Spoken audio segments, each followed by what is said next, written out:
കോമളം കൂജയൻ വേണും ശ്യാമളോയം കുമാരക വേദവേദ്യം പരം ബ്രഹ്മ ഭാസതാം പുരതോ മമാം തമദ്ഭുതം ബാലകമംബുജേ ക്ഷണം ചതുർഭുജം ശംഖഗദായുധായുധം ശ്രീവത്സലക്ഷ്മം ഗളശോഭികൗസ്തുഭം പീതാംബരം സാന്ദ്രപയോധസൗഭഗം മഹാരഹവൈഡൂര്യകിരീടകുണ്ടലത്യുഷ പരിഷ്വക്തസഹസ്രകുന്തളം ഉദ്ദാമകാഞ്ച്യങ്കദകങ്കണാദിഭിർവിരോചമാനം വസുദേവ ഐക്ഷത. നീലമേഘശ്യാമളനായി ശംഖചക്രഗദാധാരിയായി തുമന്ദഹാസം പൊഴിച്ചും കൊണ്ടുള്ള ഭഗവാന്റെ ആ ദിവ്യമംഗള സ്വരൂപം, ആ സ്വരൂപത്തെ വസുദേവ ഐക്ഷത, വസുദേവർ കണ്ടു. ഇങ്ങനെ ഭാഗവത്തിൽ പറയണുള്ളൂ. ഭഗവാൻ അങ്ങനെയൊന്നും പറഞ്ഞിട്ടില്ല. വസുദേവർ അങ്ങനെ കണ്ടു, വസുദേവ ഐക്ഷത. ഭഗവാൻ ജനിച്ചു എന്നുള്ളൊരു വരി കാണിച്ചൊരു കാണില്ല. കാരണം ജനിച്ചു എന്ന് പറഞ്ഞാൽ എന്ത് പറയേണ്ടി വരും? ഡേറ്റ് ഓഫ് ബർത്ത് ഉണ്ടെങ്കിൽ ഡേറ്റ് ഓഫ് ഡെത്ത് പറയേണ്ടി വരും. ഇല്ല, ഭഗവാൻ ജനിച്ചു എന്ന് പറയണില്ല. ജനിച്ചു എന്ന മട്ടിൽ, ഇത്രയേ ഉള്ളൂ. എന്താണ്? ദേവകിയുടെ മകൻ എന്ന മട്ടിൽ. ദേവകിയുടെ മകനാണെന്ന് അങ്ങോട്ട് പറയാൻ വയ്യ. നമ്മളുടെയൊക്കെ മകനായിട്ടിരിക്കുന്ന ഭഗവാനല്ലേ, ദേവകിയുടെ മാത്രം അങ്ങനെ പറയാൻ വയ്യ. അതുകൊണ്ട് ഇവിടെയും വസുദേവൈക്ഷത, വസുദേവർ ഇങ്ങനെ കണ്ടു. എങ്ങനെ കണ്ടു? നീലമേഘശ്യാമളനായി ശംഖചക്ര ഗദാധാരിയായി വസുദേവർ കണ്ടു. ഹിരണ്യകശിപു എങ്ങനെയാണ് കണ്ടത്?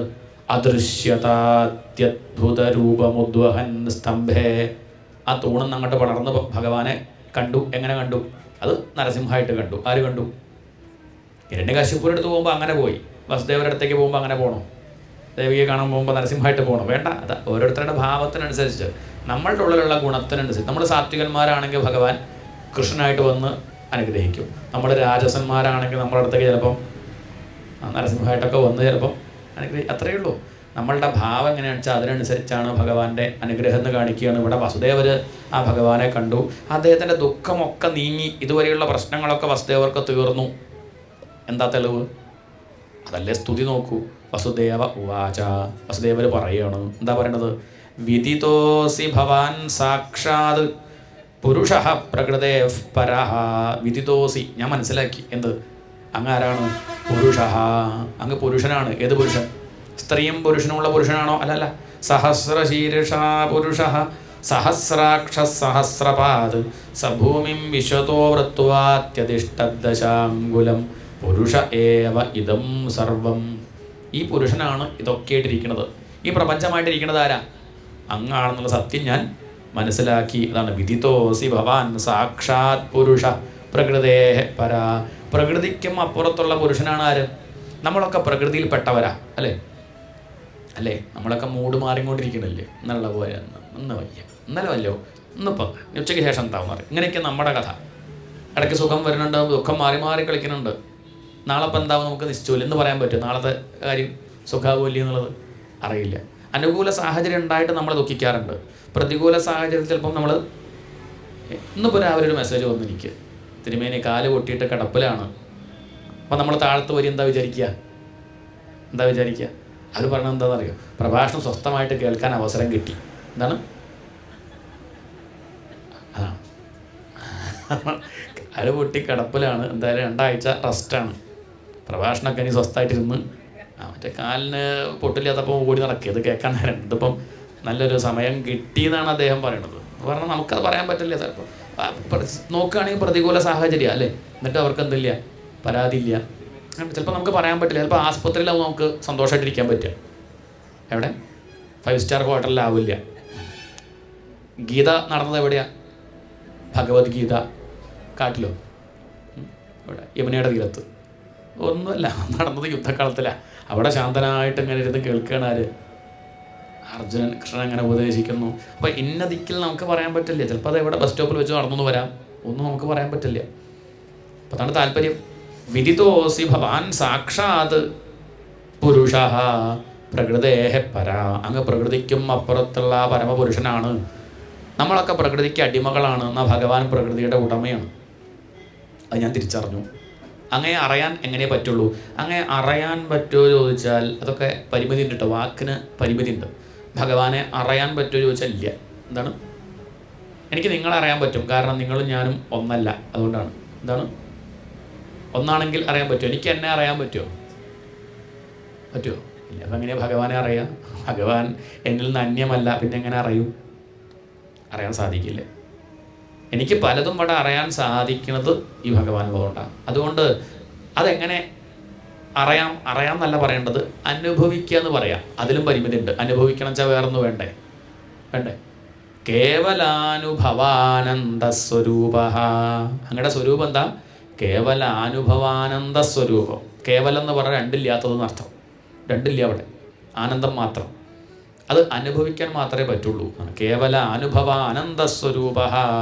ആനന്ദസ്വരൂപനാണ് അങ്ങ്. അങ്ങനെ അനുഭവിക്കാൻ മാത്രമേ സാധിക്കുള്ളൂ. ആരാ പറയണത്? വസുദേവർ. വസുദേവർ ഉപനിഷത്ത് പഠിച്ചോ ഇല്ലയോ ഒന്നും ഇവിടെ പറയണില്ല. പക്ഷേ ഭഗവാനെ കണ്ടപ്പോഴേക്ക് ആർക്ക് മനസ്സിലായി? വസുദേവർക്ക് ഇനിയിപ്പം വേറെ ക്ലാസ്സിൻ്റെ ഒന്നും ആവശ്യമില്ല. അദ്ദേഹത്തിന് കാര്യങ്ങളൊക്കെ തെളിഞ്ഞു എന്നുള്ളതാണ് ഇപ്പം ഈ ഒരു സ്തുതിയുടെ താല്പര്യം. അത് കേട്ടാൽ നമുക്ക് മനസ്സിലാവുക വസുദേവരുടെ ദുഃഖങ്ങളൊക്കെ തീർന്നു. അല്ലാതെ 6 ഉണ്ണികൾ മരിച്ചിരിക്കുമ്പോൾ ഇങ്ങനെയൊക്കെ സ്തുതിക്കുമോ? പക്ഷെ ഭഗവാനെ കണ്ടപ്പോൾ എന്ത് പോയി? ഇതൊക്കെ സ്വപ്നം. സ്വപ്നത്തിൽ എന്തൊക്കെ കാണുന്നുണ്ട്? സ്വപ്നത്തിൽ നമ്മൾ കല്യാണം കഴിച്ചതും ഭാര്യ പ്രസവിച്ചതും കുട്ടികളും മരിച്ചു പോയതും കണ്ടു എന്ന് കരുതിയിട്ട് ഉണർന്നാൽ ദുഃഖിക്കുമോ? സ്വപ്നത്തിൽ എന്നാലും അങ്ങനെ പറ്റി. സ്വപ്നത്തിലല്ലേ? അതുപോലെയുള്ള ഈ ജീവിതവും ഇതും വലിയൊരു സ്വപ്ന. ഭാഗവതം വായിക്കുന്ന ഒരു സാധകനെ സംബന്ധിച്ച് ഇതൊരു സ്വപ്നമാണ്. ഇതിന് തുടർച്ച ഉണ്ടെന്ന് മാത്രം. ഇന്ന് കിടന്നുറങ്ങി നാളെ രാവിലെ ആകുമ്പോഴും ഭാര്യ മാറിയില്ല, കുട്ടി മാറിയിട്ടില്ല. തുടർച്ച ഉണ്ടെന്നേ ഉള്ളൂ. സ്വപ്നത്തിൽ പിന്നെ അത് കഴിഞ്ഞു, അത് വിട്ടു. പിന്നെ അടുത്ത ദിവസം വേറെ സ്വപ്നം കാണുക. ഇത് പിന്നെ തുടർച്ച ഉണ്ട്, അത്രേ വ്യത്യാസമുള്ളൂ. അതുകൊണ്ട് സത്യമല്ല എന്തായാലും. അതാണ് കേവല അനുഭവ ആനന്ദസ്വരൂപ. ആനന്ദസ്വരൂപനാണ് അങ്ങ്. ആനന്ദം നമുക്ക് പറഞ്ഞു കൊടുക്കാൻ പറ്റുമോ? പറഞ്ഞു ഫലിപ്പിക്കാൻ പറ്റുമോ? സ്വാദ് നമുക്ക് പറഞ്ഞു കൊടുക്കാൻ പറ്റുമോ? മധുരം നമുക്ക് പറഞ്ഞു ഫലിപ്പിക്കാൻ പറ്റുമോ? മധുരം എന്ന് പറഞ്ഞാൽ തന്നെ പല മധുരമില്ലേ? പാലിൻ്റെ മധുരം, തേനിൻ്റെ മധുരം, കൽക്കണ്ടത്തിൻ്റെ മധുരം, ശർക്കരയുടെ മധുരം, ഇതൊക്കെ ഒന്നാ. പാലട പ്രഥമൻ്റെ മധുരം, ചക്കപ്രഥമൻ്റെ മധുരം, രണ്ടും ഒന്നാ. ഇതെങ്ങനെയാണ് പറഞ്ഞു കൊടുക്കുക? ചക്കപ്രഥമൻ്റെ മധുരം എങ്ങനെയാണെന്നറിയോ? എങ്ങനെയാ പറയാ? നീ ഒക്കെ മധുരമാണെന്നുള്ളത് ശരി തന്നെ, പക്ഷെ അതെങ്ങനെ പറയും? അത് പറയാൻ പറ്റില്ല. അതെങ്ങനെ നീണ്ട മധുരം എന്ന് പറയാം? മഞ്ഞ മധുരം, കറുത്ത മധുരം, വെളുത്ത മധുരം, അതൊന്നും പറയാൻ പറ്റില്ല. പിന്നെ എങ്ങനെ ബോധിപ്പിക്കണം? അത്ര ബോധിപ്പിക്കണം എന്ന് മോഹണ്ട അയാൾ അടുത്ത് വിളിച്ച ലേശം കൊടുത്ത് കഴിക്കുമ്പോൾ അയാൾ പറയും, അത്താ നേരം പറഞ്ഞത് ആദ്യം തന്നാൽ മതിയായിരുന്നു. വെറുതെ കുറെ പ്രസംഗിച്ചു, അത്രയേ ഉള്ളൂ. ഭഗവാനെ കിട്ടിയാലുള്ള ആനന്ദത്തെപ്പറ്റി അറിയണമെങ്കിൽ കിട്ടിയാൽ തന്നെ അറിയുള്ളൂ. അതല്ലാതെ എത്ര കണ്ട് പ്രസംഗിച്ചാലും അത് മനസ്സിലാവില്ല. ലൗകികമായിട്ടുള്ള മധുരത്തിൻ്റെ ഉദാഹരണം തന്നെ നമുക്ക് പറഞ്ഞാൽ മനസ്സിലാവണില്ലെങ്കിൽ ഈ ഭഗവാന്റെ ഈ മധുരത്തിൻ്റെ കാര്യം പിന്നെ എങ്ങനെ പറയും? അതാണ് വസുദേവർ പറയണത്. കേവല അനുഭവ ആനന്ദസ്വരൂപ. അങ്ങ് ആനന്ദസ്വരൂപനാണ്. അത് ഞാൻ തിരിച്ചറിഞ്ഞു. സർവബുദ്ധിദൃക്ക് തൊഴുത് നമസ്കരിക്കുന്നു ഭഗവാനെ. എല്ലാത്തിനും സാക്ഷിയായിട്ടിരിക്കുന്നവനാണ് അങ്ങ്. അതാണ് സർവബുദ്ധിദൃക്ക്. ദൃക്കായിട്ടിരിക്കുന്നവനാണ്. നമ്മളൊക്കെ ഈ കാണുന്നതൊക്കെ ദൃശ്യമാണ്. പലതും നമ്മൾ കാണുന്നുണ്ടെങ്കിൽ കണ്ണായിട്ടൊരാൾ വേണ്ടേ? ഇല്ലേ? നമ്മളുടെ കണ്ണുകൊണ്ടാണ് നമ്മൾ കാണുന്നത്. കണ്ണുകൊണ്ടാന്ന് ഉറപ്പുണ്ടോ? കണ്ണില്ലാണ്ടി കാണാറില്ലേ? ഇല്ലേ? കണ്ണടച്ചാലും കാണുന്നുണ്ടല്ലോ. നിങ്ങളപ്പോൾ ഞാൻ അങ്ങനെ കണ്ടു, ഞാൻ കണ്ണടച്ചാലും നിങ്ങളെ കാണുന്നുണ്ട്. കാരണം എന്താ? അത് മനസ്സിലാണ് കാണുന്നത്. അപ്പം മനസ്സാണ് കണ്ണ്. മനസ്സ് കണ്ണാണോ? മനസ്സ് കാണാൻ കാരണം എന്താ? മനസ്സിൽ നമുക്ക് കാണാൻ കാരണം മനസ്സിൽ കാണുന്നത് ആരാ? ഞാനല്ലേ. അപ്പം ഞാനല്ലേ കണ്ണ്. അതാണ് കണ്ണിനു കണ്ണ്, മനമാകുന്ന കണ്ണതിനു കണ്ണായ. അതാണ് കണ്ണൻ. അയാൾക്ക് നീ കണ്ണായിട്ട് വേറൊന്നുണ്ടോ? ഇല്ല. അയാളാണ് എല്ലാം കാണുന്നവൻ. അയാൾക്ക് കാണാൻ ഇന്ദ്രിയങ്ങൾ ആവശ്യമില്ല. കണ്ണും മൂക്കും നാക്കും ചെവിയും തൊക്കും വേണമെന്നില്ല അതിനനുഭവിക്കാൻ. ഇതൊക്കെ ഇല്ലാണ്ടാവുമ്പോഴും ഞാനുണ്ട്. കണ്ണ് പോയാലും ആരുണ്ട്? കണ്ണ് പോയാൽ ഞാനില്ല പറയും നമ്മൾ. എൻ്റെ കണ്ണ് പോയിന്നേ പറയുള്ളൂ. ചെവി പോയാലും എൻ്റെ ചെവി ഇപ്പം പഴയ പോലെ, അത്രയേ ഉള്ളൂ. ഞാൻ പോയിന്ന് പറയാറില്ല. ഉണ്ടോ? കണ്ണും മൂക്കും നാക്കും ചെവിയും തൊക്കും പോയാലും ആരുണ്ട്? ഈ ശരീരം പോയാലും ആരുണ്ട്? ശരീരം വരുന്നതിൻ്റെ മുമ്പ് ആരുണ്ട്? ഇത്രയേ ഉള്ളൂ. പിന്നെ ഈ വിഷമിക്കണത് ഇപ്പം എന്തിനാ? നമ്മളിപ്പോൾ ശരീരം പോയാൽ പേപ്പറിൽ കൊടുക്കും, ഇത്രയേ ഉള്ളൂ. അതിപ്പം അത് അത്രയും വ്യത്യാസമുള്ളൂ. അതിലൊന്നും വല്ലാണ്ട് പരിഭ്രമിക്കാനില്ല എന്നർത്ഥം. കേവല അനുഭവ ആനന്ദസ്വരൂപ. നമ്മൾ ആനന്ദസ്വരൂപനാന്നുള്ള കാര്യം ഇതവിടെ വസുദേവർ ഓർമ്മിപ്പിക്കുകയാണ്. ശരി, വസുദേവർ സ്തുതിച്ചു. ദേവകിയുടെ കാര്യം എന്താ? ഉണ്ണിയുണ്ടായപ്പം ദേവകി കൃഷ്ണനെ വാരിയെടുക്കുന്നുണ്ടാവും, അല്ലെ കൊഞ്ചിക്കുന്നുണ്ടാവും. അങ്ങനെയല്ലേ നമ്മൾ വിചാരിക്കുക. എന്നാൽ ദേവകി അച്ഛനേക്കാൾ കേമായിട്ടാണ് സ്തുതിച്ചത്. അമ്മയുടെ സ്തുതി. രൂപം യത്തത് പ്രാഹുരവ്യക്തമാദ്യം ബ്രഹ്മജ്യോതിർ നിർഗുണം നിർവികാരം സത്താമാത്രം നിർവിശേഷം നിരീഹം സത്വം സാക്ഷാത് വിഷ്ണുരധ്യാത്മദീപ. ശംഖചക്ര ഗദാധാരിയായി അച്ഛനെയും അമ്മയും അനുഗ്രഹിച്ചും കൊണ്ട് നിൽക്കുന്ന ഭഗവാൻ അച്ഛൻ്റെ ഈ സ്തുതി കേട്ട സമയത്ത് അമ്മയുടെ മുഖത്തേക്ക് നോക്കിയെന്നാണ്. അമ്മയെങ്കിലും ഇങ്ങനെ ഭീകരമായിട്ട് സ്തുതിക്കാണ്ടിരിക്കുകയായിരിക്കും കരുതിയിട്ടാണ്. അമ്മ അതിലും വലിയ സ്തുതിയാണ്. അത് കേട്ടപ്പോൾ തോന്നി അച്ഛൻ്റെ ഭേദം. രൂപം എത്തത് പ്രാഹു അവ്യക്തം. ആദ്യം അങ്ങ് പണ്ട് അവ്യക്തമായിരുന്നു, സത്താമാത്രനാണ്, നിർവിശേഷനാണ്, നിരീഹനാണ്, അങ്ങ് അധ്യാത്മദീപമാണ്. അപ്പം അതൊന്ന് മനസ്സിലാക്കാം. ദേവകിയുടെ വിഷമവും മക്കൾ മരിച്ച പരാതി പറഞ്ഞു. എന്നാലും ഉണ്ട് കൃഷ്ണ 6 ഉണ്ണികൾ ഒന്നും അതൊക്കെ പോയി, എന്തിനിപ്പോൾ അതിനെപ്പറ്റി പറയണു, അതൊക്കെ നീങ്ങി. ഇവിടെ ദേവകിയുടെ ദുഃഖമൊക്കെ തീർന്നു എന്നുള്ളത് തെളിവാണ് ഈ ഒരു സ്തുതി. അങ്ങനെ ഞങ്ങളിത് ആശ്രയിക്കുകയാണ്. ഭഗവാൻ പുഞ്ചിരിച്ചും കൊണ്ട് അവരോട് പറഞ്ഞു, അതെ നിങ്ങൾ കുറച്ച് കാലമായി ഞാൻ നിങ്ങളുടെ മകനായിട്ട് അവതരിക്കാൻ തുടങ്ങിയിട്ട്. ഇതിൻ്റെ മുമ്പ് നിങ്ങൾ കുറച്ച് മുമ്പ് സുതപ ആയ സമയത്തും ഞാൻ അവതരിച്ചിരുന്നു പൃശ്നിഗർഭൻ്റെ മകനായിട്ട്. ഇപ്പം ഇനിയിപ്പം ഇല്ല, പൃശ്നിയുടെ മകനായിട്ട് ഞാൻ അവതരിച്ചിട്ടുണ്ട്. പിന്നെ അതിഥിയും കശ്യപനും ആയ സമയത്തും ഞാൻ നിങ്ങളുടെ മകനായിട്ട് വന്നു. ഇനി കഴിഞ്ഞിട്ടോ, ഇനി ഞാൻ നിങ്ങളുടെ മകനായിട്ട് വരുന്നില്ല. കാരണം ഈ അവതാരത്തോടു കൂടി നിങ്ങൾ എന്ത് ചെയ്യുക, ഈ സത്യം ഉറപ്പിക്കുക.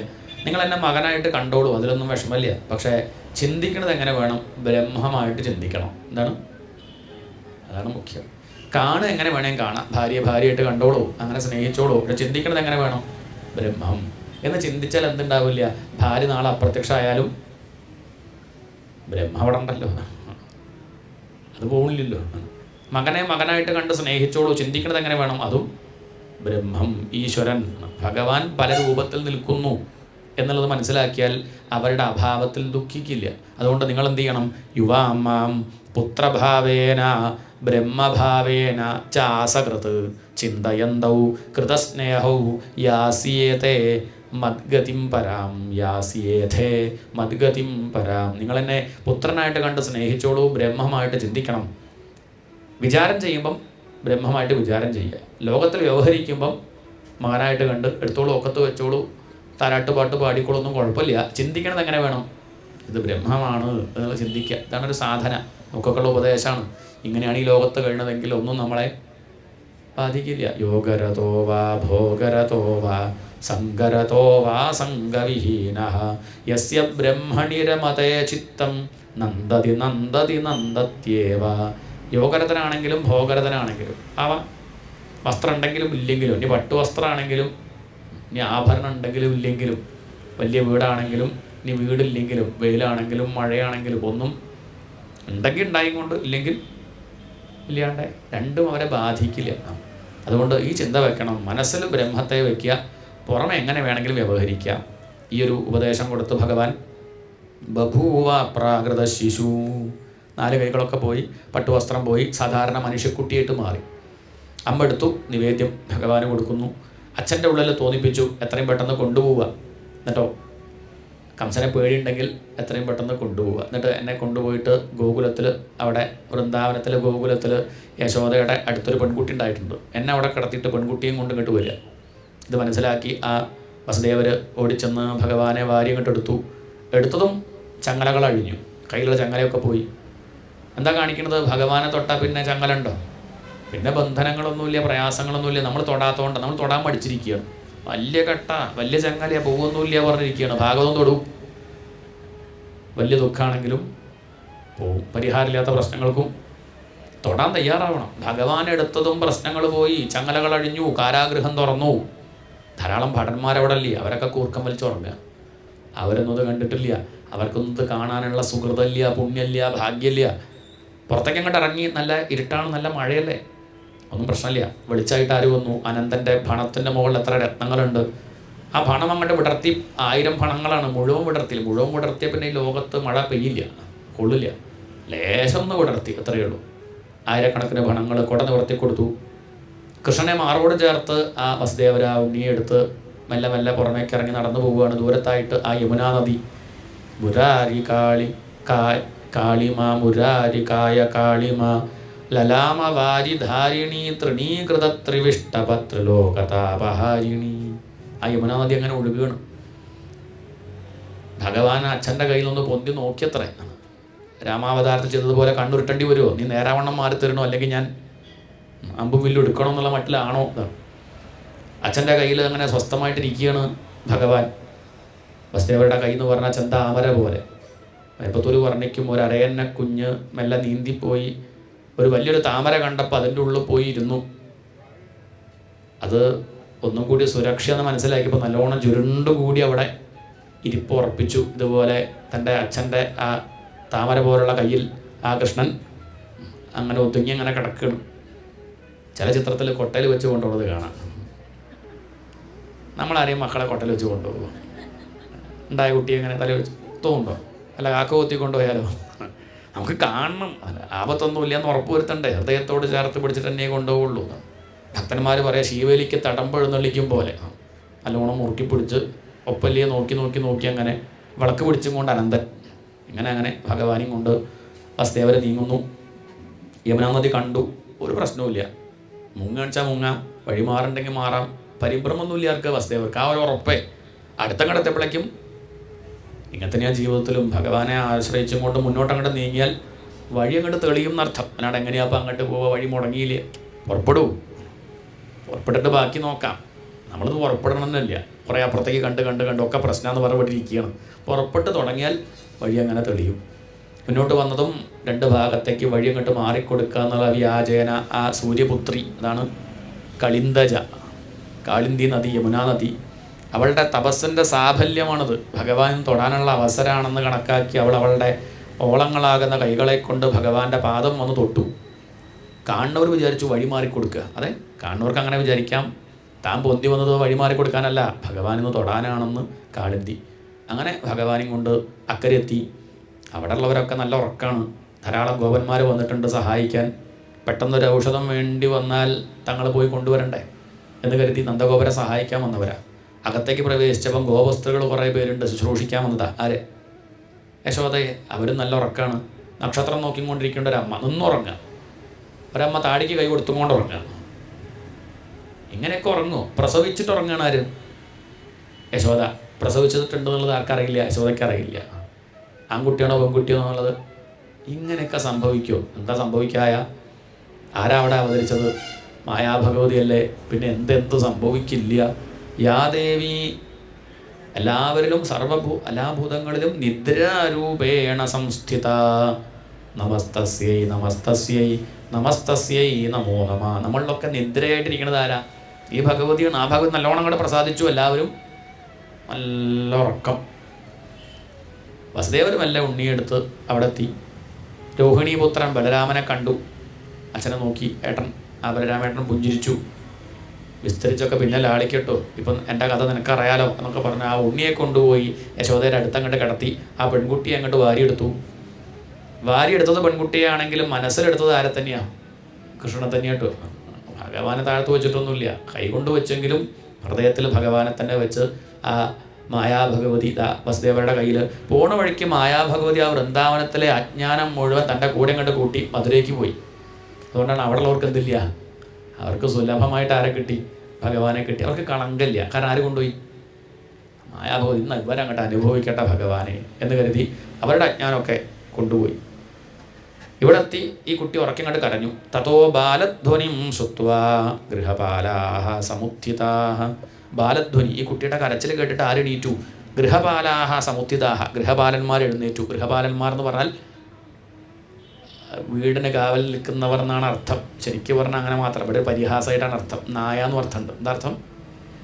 ഗൃഹപാലാഹ സമുത്ഥിതാഹ എന്ന് പറഞ്ഞാൽ അവിടെയുള്ള വീടിന് കാവൽ നിൽക്കുന്ന എണീറ്റു. ആരും ആ ഭടന്മാർ അവരങ്ങനെ കൊച്ചാക്കാൻ കാരണം എന്താ കാരണം വെച്ചാൽ ഭഗവാൻ അവതരിച്ചപ്പോൾ അവർ എണീറ്റുവോ? വേണ്ടേ? അവിടെ ഭഗവാൻ അവതരിച്ചപ്പോൾ എണീക്കാൻ തോന്നിയില്ലല്ലോ. ഇപ്പോൾ ആ മായാഭഗവതി വന്നപ്പോൾ അവരൊക്കെ എണീറ്റു. എന്നിട്ടോ ദേവകി പ്രസവിച്ചു. പെൺകുട്ടിയാന്ന് ആരെടുത്തു വന്ന് പറഞ്ഞു?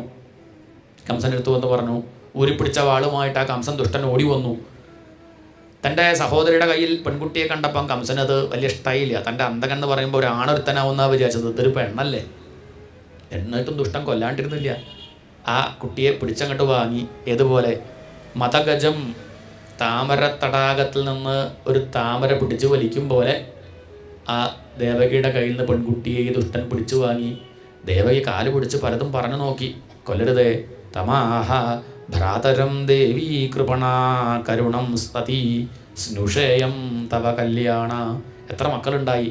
എല്ലാവരും അങ്ങ് കൊല്ലിലുണ്ടായത്. 6 ഉണ്ണികളുണ്ടായി, 6 ഉണ്ണികളെയും കൊന്നു. പിന്നെ 7ാമത് ഗർഭം ധരിച്ചു അലസിപ്പോയി. ഇനി ഞാൻ പ്രസവിക്കുമെന്ന് തന്നെ നിശ്ചയില്ല. ഈ കുട്ടിയെങ്കിലും എനിക്ക് ലാളിക്കാനായിട്ട് തന്നൂടെ? ഇത് പെൺകുട്ടിയല്ലേ, അങ്ങക്ക് എന്താ അത്ര ഭയം? ഇതിനെ പേടിക്കേണ്ട കാര്യമില്ല, പെൺകുട്ടിയല്ലേ, ഒന്നും ചെയ്യില്ല. എന്ന് മാത്രമല്ല, സ്നുഷേയം തവ കല്യാണ, ഇത് അങ്ങയുടെ മരുമകളല്ലേ, അങ്ങയുടെ മകന് വിവാഹം കഴിച്ചുകൂടെ എന്ന് വരെ പറഞ്ഞു നോക്കിയതാണ്. കൊടുക്കൊന്നുമില്ല കേട്ടോ, എന്നാലും തൽക്കാലം ഒന്ന് ജീവിച്ചു കിട്ടാൻ വേണ്ടി പറഞ്ഞു നോക്കിയതാ. എന്നിട്ട് പോലും ഈ ദുഷ്ടം കേട്ടില്ല. പിടിച്ചങ്ങോട്ട് വാങ്ങി അടിച്ചു കൊല്ലാനായിട്ട് പുറപ്പെട്ടു. ദേവി കയ്യിൽ നിന്നങ്ങോട്ട് കൊതറി. സായുധാഷ്ടമഹാഭുജ, 8 തൃക്കൈകളോടുകൂടി ഭഗവതിയുടെ ദർശനം ഈ പാപിയായിട്ടുള്ള കംസന് പോലും കിട്ടി. എന്താ ദേവി പറഞ്ഞത്? അരേ ദുരാചാര നൃശംസ കംസ, പരാക്രമം സ്ത്രീകളോടല്ല വേണ്ടു. എടാ ദുഷ്ട കംസ, നിൻ്റെ ഈ പരാക്രമം സ്ത്രീകളോടല്ലട്ടോ വേണ്ടത്. നിന്നെ വേണമെങ്കിൽ എനിക്കിപ്പം കൊല്ലാൻ പറ്റും, ഞാനത് ചെയ്യുന്നില്ല. എന്നോടുള്ള കാരുണ്യം കൊണ്ടൊന്നുമല്ല. പിന്നെയോ, നിന്നെ കൊല്ലാനായിട്ട് ഒരാൾ പുറപ്പെട്ടിട്ടുണ്ട്, അയാൾക്ക് ഇനി പണിയില്ലാണ്ടാവണ്ട. അതുകൊണ്ട് നിന്നെ ഞാനൊന്നും ചെയ്യണില്ല. അധികം വൈകാണ്ട താൻ ചാവും എന്ന് പറഞ്ഞാൽ ആര് പോയി? ഇതിലും ബന്ധം കൊല്ലായിരുന്നു. ഇതിപ്പോൾ അധികം വൈകാണ്ട ചാവും എന്ന് പറഞ്ഞു പോയാൽ നമുക്ക് എത്ര വിഷമം ഉണ്ടാവും. കൃത്യം മരിക്കണ ദിവസം പറഞ്ഞിട്ട് പോയാൽ നമുക്ക് വിഷമാവില്ലേ? 2020 ഇല്ലേ? അത് പറഞ്ഞങ്ങോട്ട് പോയാൽ എങ്ങനെ ഉണ്ടാവും? പിന്നുള്ള ദിവസം പിന്നെ സ്ലോ പോയസൺ, ഇതിലും ഭേദം കൊല്ലരുത് തോന്നിയതാണ്. അങ്ങനെ പറയാണ്ട് പോയാൽ മതിയായിരുന്നു. ഇത് പറഞ്ഞു പോയി, നീ വേണമെച്ചാൽ ശ്രമിച്ചോ. താല്പര്യം എന്താ വെച്ചാൽ, ദൈവമേവ ബലം മന്യേ പൗരുഷം ഹി നിരർത്ഥകം. ഈ കഥ എന്നെ കാണിച്ചിട്ടത് കംസൻ എന്തൊക്കെ ചെയ്തു നോക്കി. ആരൊക്കെ വിട്ടു? പ്രലംബൻ, ഭഗൻ, ചാണൂരൻ, തൃണാവർത്തൻ, പൂതന, കേശി, ധേനുകൻ, വത്സാസുരൻ, ബകാസുരൻ, അഘാസുരൻ. എന്നിട്ടെന്താ കംസൻ മരിച്ചു. ഇത്രയൊക്കെ വിട്ടിട്ടും നമ്മൾ ഏതൊക്കെ ഹോസ്പിറ്റലിൽ പോയി നോക്കിയതാണ്, ഏതൊക്കെ ഡോക്ടർമാരെ കണ്ടിട്ട് അവസാനം എന്താ ഉണ്ടാവുക? ഈ കംസനാകുന്ന ശരീരം വീഴും, അതിലൊരു സംശയവുമില്ല. അത് ശ്രമിക്കേണ്ടെന്നല്ല കേട്ടോ, ഡോക്ടറൊക്കെ കാണിച്ചോളൂ, കാണിക്കാണ്ടിരിക്കേണ്ടതെന്നൊന്നും ഒക്കെ ചെയ്തോളൂ. പക്ഷേ സംഗതി അറിഞ്ഞോളൂ. ഹൃദയത്തിൽ ഭഗവാനെ വെച്ചാൽ ഒക്കെ നോക്കേണ്ടത് നോക്ക്. ഇനി ഇല്ലെങ്കിലും വിഷമമൊന്നും ഉണ്ടാവില്ല, സമാധാനമായിട്ടിരിക്കാൻ സാധിക്കും. അതാണ് ഇപ്പോൾ ഈ കഥ കാണിച്ചിരുന്നത്. അതാണ് താല്പര്യം. ഏതായാലും അങ്ങനെ കംസൻ പരിഭ്രമിച്ചു. തൻ്റെ ഭടന്മാരെയൊക്കെ അടുത്തേക്ക് വിളിച്ചു.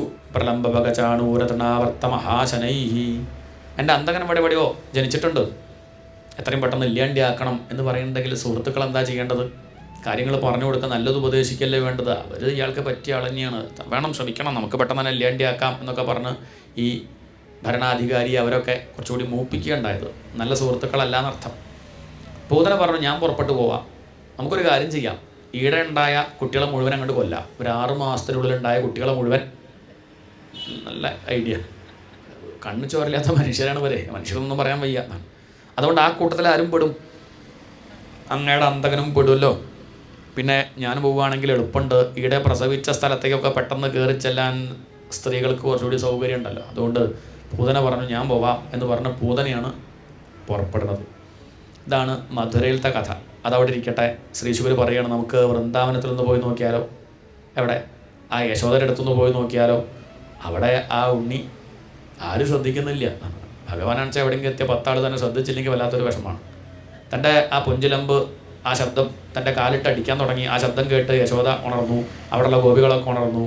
നന്ദസ്തുവാത്മജ ഉത്പന്നേ, ഗോപന്മാർ എഴുന്നേറ്റു. ഭഗവാൻ അവതരിച്ചു എന്നുള്ള വാർത്ത അവരറിഞ്ഞു. നന്ദർക്ക് ഉണ്ണിണ്ടായി എന്നുള്ള വാർത്ത കേട്ട് അവർ അവരുടെ തലയെ കെട്ടെടുത്ത് മുകളിലേക്ക് വലിച്ചെറിഞ്ഞ് അവർ ആഘോഷിക്കുകയാണ്. നന്ദഗൃഹം അവർ അലങ്കരിച്ചു. നല്ല കുരുത്തോലൊക്കെ കെട്ടിത്തൂക്കി വർണ്ണക്കടലാസൊക്കെ ചാർത്തി മാല കൊണ്ട് അവർ ഭംഗിയിൽ നന്ദഗൃഹം അലങ്കരിച്ചു. നന്ദർക്കുണ്ണിണ്ടായി എന്ന് പറഞ്ഞ് അവർ ആഘോഷിക്കുകയാണ്. അവർക്കൊരു ഉണ്ണിണ്ടായ അത്ര കണ്ട് സന്തോഷമാവും, അതിൻ്റെ ഒരു 100 ഇരട്ടി സന്തോഷം നമ്മുടെ രാജാവിന് ഉണ്ണിണ്ടായി എന്ന് പറഞ്ഞ് അവർ ആഘോഷിക്കുന്നു.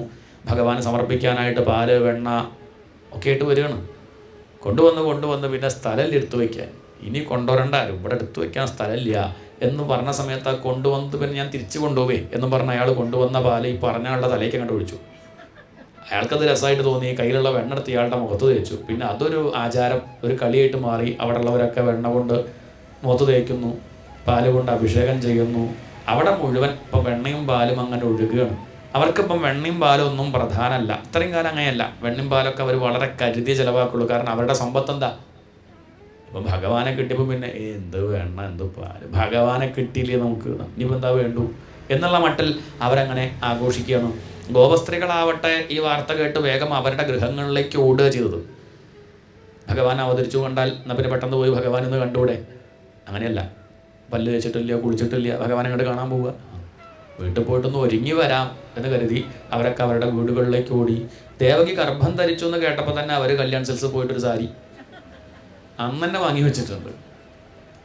ഗോപന്മാർ ചോദിക്കും എന്താ ഉടുക്കണത് കാണുന്നില്ലല്ലോ, എന്തൊക്കെ ഏർപ്പാടുണ്ടായി, അന്ന് നാരായണീയം പാരായണം ഉണ്ടായി, അതിന് കൊടുത്തിട്ടില്ല, മാതൃസമിതി മീറ്റിങ്ങിന് കൊടുത്തിട്ടില്ല, കല്യാണത്തിന് പോകുമ്പോൾ കൊടുത്തത് എന്തിനാ പിന്നെ വാങ്ങി വെച്ചത്, 4-5 മാസമായില്ലേ എന്നൊക്കെ അവർ ചോദിക്കുമ്പം അവർ പറയും ഞങ്ങളത് വാങ്ങിയതേ ഇതിനൊന്നും കൊടുക്കാനല്ല, ദേവകി പ്രസവിക്കും ആൺകുട്ടിയാവും.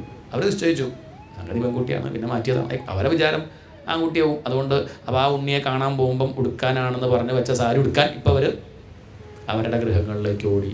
അവരാ പട്ടുസാരിയൊക്കെ കൊടുത്ത് മുടിയൊക്കെ കെട്ടി നല്ല മുല്ലമാലയൊക്കെ ചാർത്തി മുട്ടുവര വളകളൊക്കെ അണിഞ്ഞ് അവർ ഭഗവാനെ കാണാനായിട്ട് ഓടി വരുന്നു. ഗോപ്യസ്വമൃഷ്ടമണികുണ്ടല നിഷ്കകണ്ഠ്യശ്ചിത്രാംബരാഹ പതിശിഖാച്യുതമാല്യവർഷാഹ. അവരെ ഓട്ടത്തിൽ ഭഗവാനെ കാണാനുള്ള ആ ഒരു ആഗ്രഹം, തിടുക്കം, അവർ ഓടുന്ന സമയത്ത് അവർ മാല ചാർത്തിങ്കിലും കുത്താൻ വിട്ടുപോയി, അതൊക്കെ തലേന്ന് അങ്ങോട്ട് വീണു. ഇപ്പം നമുക്ക് വേണമെങ്കിൽ എളുപ്പത്തിൽ ഭഗവാന്റെ ഗൃഹം മനസ്സിലാവും. ആ മുല്ലമാല നോക്കി അങ്ങനെ പോയാൽ മതി. ആരെ കാണാം? ഭഗവാന്റെ വീട്. ഗൂഗിൾ മാപ്പ് വേണ്ട, അല്ലാതെ തന്നെ കണ്ടെത്താൻ സാധിക്കും. ഗോപികളങ്ങനെ ഓടിച്ചെന്നു ഭഗവാന്റെ അടുത്തെത്തി. ആ ഉണ്ണിയെ അങ്ങോട്ട് കണ്ടപ്പോഴേക്ക് അവർക്കൊരു ആകർഷണം, കർഷയതി. എല്ലാവർക്കും തോന്നുകയാണ് എന്നെയാണ് നോക്കുന്നത്. ഗുരുവായൂരപ്പ ശരിക്കും നോക്കിയതേ ഭർത്താവ് പറയാം എന്നെയാ, ഭാര്യ പറയാം അല്ലല്ല എന്നെയാ. ഇതേപോലെ എല്ലാവർക്കും എന്നെയാണോ നോക്കണത്, എന്നെയാണോ നോക്കണമെന്നൊരു തോന്നൽ. എല്ലാവരോടും ഭഗവാന് വാത്സല്യം, കാരുണ്യം ഒരുപോലെ. ഒരു ഗോപി പറഞ്ഞു കൃഷ്ണനെ എന്നെയാണ് നോക്കണത്. വേറൊരു ഗോപി പറഞ്ഞു അല്ലല്ല എന്നെയാണ് നോക്കണത്. വേറൊരു ഗോപി പോയിട്ട് കൃഷ്ണൻ്റെ കയ്യിൽ വിരൽ വെച്ചിട്ട് പറഞ്ഞു നിന്നെ നോക്കല്ലേ ചെയ്തുള്ളൂ, എന്നെ പിടിച്ചു. കുട്ടികൾക്ക് പിന്നെ എന്ത് കയ്യിൽ വെച്ചാലും പിടിക്കും, അത് ഇഷ്ടം കൊണ്ട് പിടിക്കാനുള്ളോ ഒന്നല്ല. അപ്പോഴേക്കൊരു ഗോപി വാരിയെടുത്തു. അപ്പോഴേക്കും മറ്റു ഗോപികമാർക്കൊക്കെ എടുക്കണം എന്നായി. അവരൊക്കെ ഭഗവാനെ വാരിയെടുക്കുന്നു. വിരിഞ്ഞ പുഷ്പങ്ങളിൽ അങ്ങുമിങ്ങും വിരന്നു മണ്ടുന്നൊരു വണ്ടുപോലെ ഗോപികളാകുന്ന ആ താമരക്കാട്ടിലൂടെ കൃഷ്ണനാകുന്ന കരിവണ്ടങ്ങനെ സഞ്ചരിച്ചു.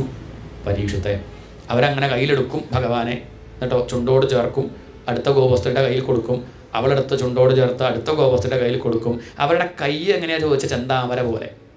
ഗോപസ്ത്രീകളുടെ കൈ ചെന്താമര പോലെ, മുഖവും ചെന്താമര പോലെ, കൃഷ്ണനോ കറുത്ത് കരിവണ്ടിനെ പോലെ. അപ്പോൾ അങ്ങനെയാകുമ്പോഴോ ഒരു കരിവണ്ട് മുഖകമലത്തിൽ നിന്ന് കരകമലത്തിലേക്ക്, പിന്നെ കരകമലത്തിൽ നിന്ന് മുഖകമലത്തിലേക്ക് ഒരു കരിവണ്ട് അങ്ങനെ സഞ്ചരിക്കുകയാണോ എന്ന് തോന്നും. അക്കാലത്ത് ഗോപസ്ത്രീകളൊക്കെ അവരുടെ വീട്ടിൽ തൊട്ടിൽ കെട്ടും. എന്തിനാത്? കൃഷ്ണനെ ആട്ടാനേ. എന്നിട്ട് കൃഷ്ണൻ അവിടെ കടന്നു തരായില്ല. എന്താ കാരണം? ഇവർ കയ്യിൽ താഴ്ത്തു വയ്ക്കണ്ടേ. കയ്യിൽ താഴ്ത്തു വെച്ചാലേ തൊട്ടിൽ കിടക്കാൻ പറ്റുള്ളൂ. ഇവർ അവരുടെ കൈകളാകുന്ന തൊട്ടിൽ തന്നെ ഭഗവാനെ കൊണ്ട് നടക്കുകയാണ്. അതുകൊണ്ട് ഭഗവാൻ ആ തൊട്ടിൽ കിടക്കാനൊന്നും സാധിച്ചില്ല. ഏതായാലും ഭഗവാന്റെ അവതാരം നന്ദർക്കുണ്ടായ സന്തോഷം. അദ്ദേഹം സൽക്കർമ്മങ്ങൾ ധാരാളം ചെയ്യുന്നു. സജ്ജനങ്ങളെ ബ്രാഹ്മണരെയൊക്കെ വിളിച്ചിട്ട് ധേനൂനാം ധാരാളം പശുക്കളെ ദാനം ചെയ്യുന്നു. മനസ്സെ അടങ്ങൂ അടങ്ങൂ അടങ്ങൂ എന്ന് അദ്ദേഹം പറയണം. വല്ലാണ്ട് സന്തോഷിക്കാൻ പോകണ്ട. കാരണം സജ്ജനങ്ങളുടെ ഒരു രീതി എങ്ങനെയാണ്, അവർ വല്ലാതെ എന്ത് ചെയ്യാറില്ല, ആഹ്ലാദം അധികമില്ല. ദുഃഖം ഉണ്ടെങ്കിൽ വല്ലാണ്ട് തളരൂല്ല. ഒക്കെ ഒരു മിതം. സൽക്കർമ്മങ്ങൾ ചെയ്യുക. ഇനി സന്തോഷം ഉണ്ടെങ്കിലും സങ്കടം ഉണ്ടെങ്കിലും ദാനം ചെയ്യുക. പണ്ടത്തെ ഒരു രീതി അങ്ങനെയാണ്. പിറന്നാളാണെങ്കിലും ദാനം ചെയ്യും, ശ്രാദ്ധാണെങ്കിലും ദാനം ചെയ്യും, ദുഃഖമാണെങ്കിലും സന്തോഷമാണെങ്കിലും സൽക്കർമ്മങ്ങൾ ചെയ്യുക, ദാനധർമാദികൾ ചെയ്യുക. ഇതാണ് പണ്ടത്തെ ഒരു രീതി. ഇന്ന് തിരിച്ചാണ്. ഇന്നിപ്പോൾ സുഖമാണെങ്കിലും ദുഃഖമാണെങ്കിലും കുപ്പി പൊട്ടിക്കുക. വ്യത്യാസം അതാണ്. പണ്ടങ്ങനെയല്ല. പണ്ട് മനസ്സെ അടങ്ങും. ഇതിൽ വല്ലാതെ കണ്ട് നമ്മൾ എന്ത് ചെയ്യണ്ട, വല്ലാതെ വെപ്രാളം കാണിക്കണ്ട. ഈ സമയവും കുറച്ച് കഴിഞ്ഞാൽ മാറും. അതുകൊണ്ട് മനസ്സെ അടങ്ങൂ. ഇനി മനസ്സ് തളരുമ്പോൾ തളരേണ്ട മനസ്സെ, സന്തോഷമായിട്ടിരിക്കൂ, വിഷമിക്കാണ്ടിരിക്കൂ, ഈ ഒരു സമയവും പോവും, കുറച്ച് കഴിഞ്ഞാൽ ഒക്കെ നേരെയാവും എന്ന് മനസ്സിനോട് പറഞ്ഞ് സൽക്കർമ്മങ്ങൾ ചെയ്യുക. മനസ്സിനെ അടക്കാനാണ് ആ കർമ്മം. അങ്ങനെ സൽക്കർമ്മങ്ങൾ ധാരാളം നന്ദഗോപർ ചെയ്യുന്നു. നല്ലൊരു പട്ടുസാരി വാങ്ങി ആർക്ക് കൊടുത്തു? രോഹിണിക്ക് കൊടുത്തു. രോഹിണി ച മഹാഭാഗ. രോഹിണി വലിയ ഭാഗ്യവതിയാണ്. കാരണം ഇവളിവിടെ കാല് വെച്ച സമയത്തല്ലേ തനിക്ക് നന്മയൊക്കെ ഉണ്ടായത്. ഇത്ര കാലമായ കല്യാണം കഴിഞ്ഞിട്ട് ഇതുവരെയും രോഹിണി ഉണ്ടായില്ലല്ലോ. ഇപ്പോൾ രോഹിണി ഇങ്ങോട്ട് വന്നതോടുകൂടി തനിക്ക് ഇവിടെ പിന്നെ നോക്കൂ വൃന്ദാവനാകെ മാറിയില്ലേ, എല്ലാ വിഷമങ്ങളും തീർന്നില്ലേ. അതുകൊണ്ട് രോഹിണിയുടെ കാൽവെപ്പാണെന്നാണ് നന്ദഗോപരുടെ ഭാഷ്യം. നന്ദഗോപർ അവളെ അഭിനന്ദിക്കുന്നുണ്ട്. ഏതായാലും ഇനി കരം കൊടുക്കാണ്ടിരുന്നാൽ പറ്റില്ല എന്ന് കരുതി നന്ദഗോപർ കരം കൊടുക്കാനായിട്ട് കരമടയ്ക്കാൻ കംസൻ്റെ അടുത്തേക്ക് പോയി ചെന്നു. കംസനെ കണ്ട് കരമടച്ച് തിരിച്ചു വരുന്ന സമയത്ത് അവിടെ വസുദേവർ കാത്തു നിൽക്കുക. തൻ്റെ ഉണ്ണികളുടെ വർത്തമാനം അറിയാം. ബലരാമന് കൃഷ്ണൻ്റെ വർത്തമാനം അറിയണ്ടേ? പേരിട്ടിട്ടില്ല. പക്ഷെ നമുക്കിപ്പോൾ വെളുത്തുണ്ണി കറുത്തുണ്ണി പറയാൻ വയ്യാത്തതുകൊണ്ട് പേര് കൃഷ്ണൻ രാമൻ എന്ന് പറയുകയാണ്. അവിടെ വെച്ച് വസുദേവരെ സമാധാനിപ്പിക്കുന്നു നന്ദഗോപർ. അങ്ങനെയൊന്നും പറയണ്ട, അങ്ങയുടെ കഥയൊക്കെ എനിക്കറിയാം. 6 ഉണ്ണികളുണ്ടായി, ഒക്കെ ആ ദുഷ്ടൻ കൊല്ലല്ലേ ഉണ്ടായത്. പിന്നെ 7ാമത് ഒരു ഉണ്ണി ഉണ്ടായി അല്ലേ, അലസിപ്പോയി എന്നുള്ളത് കേട്ടിട്ട് അലസിപ്പോയിട്ടൊന്നുമില്ല. അതാണ് ഇപ്പോൾ ആര്? താൻ അവിടെ രോഹിണി പുത്രൻ ബലരാമൻ. പിന്നെ 8ാമതൊരു പെൺകുട്ടി ഉണ്ടായെന്ന് കേട്ടു. അതിനെയും ആ ദുഷ്ടൻ. 8ാമത്തെ പെൺകുട്ടി ആരാ? ആ പെൺകുട്ടി ഇയാളുടെ കുട്ടിയാണ്.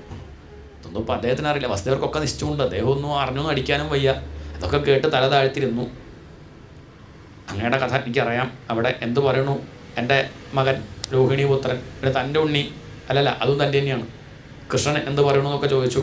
ഒക്കെ സമാധാനമായിട്ടിരിക്കുന്നുണ്ട്. എന്നാൽ അങ്ങനെയല്ല, അവിടെ എപ്പോഴും പുരുഷന്മാർ കൂടെ വേണം. ദുർനിമിത്തം പലതും കാണുന്നുണ്ട്. കുട്ടികൾക്ക് ഉപദ്രവം വിഷമമൊന്നും ഉണ്ടാവാൻ പാടില്ല. അതുകൊണ്ട് എപ്പോഴും അവിടെ കുറച്ച് പേര് ഉണ്ടാവണം കേട്ടോ എന്ന് പറഞ്ഞതും വസുദേവർ വെറുതെ പറയില്ല. ഹോരാശാസ്ത്രമൊക്കെ പഠിച്ചാളാ.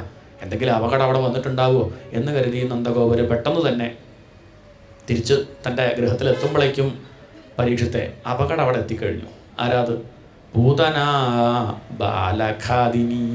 അവളുടെ പേരാണ് പൂതന. കംസൻ്റെ മന്ത്രിയാണ്. അവിടെയും സംവരണമൊക്കെ ഉണ്ട്. ചിലതൊക്കെ സ്ത്രീകളുമുണ്ട്, പുരുഷന്മാരൊക്കെ ഉണ്ട്. പൂതന ബാലഖാദിനി. അവൾ ബാലഖാദിനി, കുട്ടികളെ കൊല്ലുന്ന അവൾ.